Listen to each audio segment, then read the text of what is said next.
नमस्कार शेतकऱ्यांनो, पुन्हा एकदा स्वागत आहे आपल्या नवीन व्हिडिओमध्ये। आपल्या यूट्यूब चॅनलला लाईक करा, सबस्क्राईब करा आणि शेअर करा।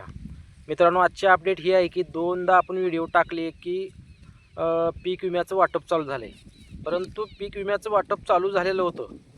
लातूरसारख्या नांदेडसारख्या जिल्ह्यामध्ये काही शेतकऱ्यांना विमा कंपनीकडून शेतकऱ्यांना विम्याचं वाटप चालू झालेलं होतं आणि तेवढेच पैसे पडले, परंतु परत इतर जिल्ह्यामध्ये पैसे पडले नाहीत। त्याचे कारण काय आहेत तर राज्य शासनाने 4-5 दिवसाखाली GR काढला व सर्व विमा कंपनीला राज्य शासनामार्फत जी द्यायचा निधी होता तो विमा कंपनीला देण्याचा GR काढला। फक्त GRच काढला, परंतु तो निधी राज्य शासनाने विमा कंपनीला सुपूर्द न केल्यामुळं आपला विमा यायचा तटला। इतर जिल्ह्यामध्ये कुणाचाही रुपया पडलेला नव्हता। आमच्याही जिल्ह्यात नाही, इतरही जिल्ह्यामध्ये कुठलेच पैसे पडलेले नव्हते। परंतु आज राज्य शासनाने 2358 कोटी रुपये हे विमा कंपनीच्या AICला, ॲग्रिकल्चर इन्शुरन्स कंपनीला सुपूर्द केलेत। 2358 कोटी रुपये आणि ते AIC मार्फत ज्या ज्या जिल्ह्याच्या वेगवेगळ्या विमा कंपन्या आहेत त्या विमा कंपनीला हे पैसे वर्ग केले जातील आणि नंतर विमा कंपनी जो पात्र शेतकरी आहे त्या पात्र शेतकऱ्याच्या खात्यावर ते पैसे पाठवले जातील, खात्यावर सोडले जातील। ही प्रक्रिया आता पुढील 1 ते 2 दिवसामध्ये होऊन जाईल। त्यामुळे आता विमा मिळण्याचा मार्ग संपूर्ण मोकळा झाला आहे।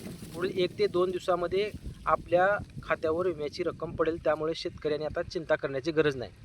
टोटल तुम्हाला निधी सांगतो, 2358 कोटी रुपये हा राज्य शासनामार्फत आजच्या डेटमध्ये AICला पैसे जमा करण्यात आलेत।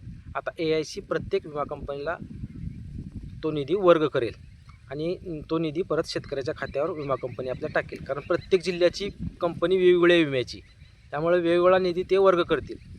तुम्हाला अपडेट सांगतो, खरीप 2022 व रब्बी 2022-23 2,87,00,000 रुपये, खरीप 2023 192 कोटी रुपये, खरीप रब्बी 2023-24 111 कोटी रुपये, खरीप 2024 म्हणजे ज्या आता सध्याचे चालू गेल्या वर्षीचा जो विमा आहे का त्याचे 1258 कोटी 61 लाख रुपये हा निधी वर्ग करण्यात आला आहे AICला।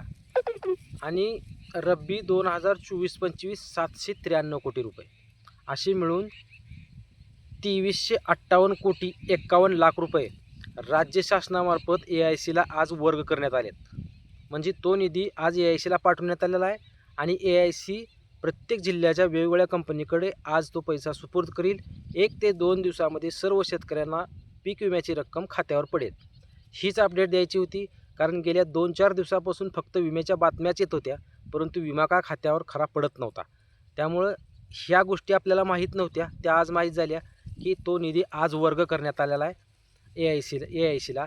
तो AIC आता इतर विमा कंपनी जेवढ्या विमा कंपन्या आहेत त्यांना हा निधी सुपूर्द करेल आणि पुढील 1 ते 2 दिवसामध्ये सर्व शेतकऱ्यांना, पात्र शेतकऱ्यांना विम्याची रक्कम खात्यावर पडेल। धन्यवाद मित्रांनो, असंच आपल्या चॅनलला लाईक करा, सबस्क्राईब करा आणि सपोर्ट करा। धन्यवाद।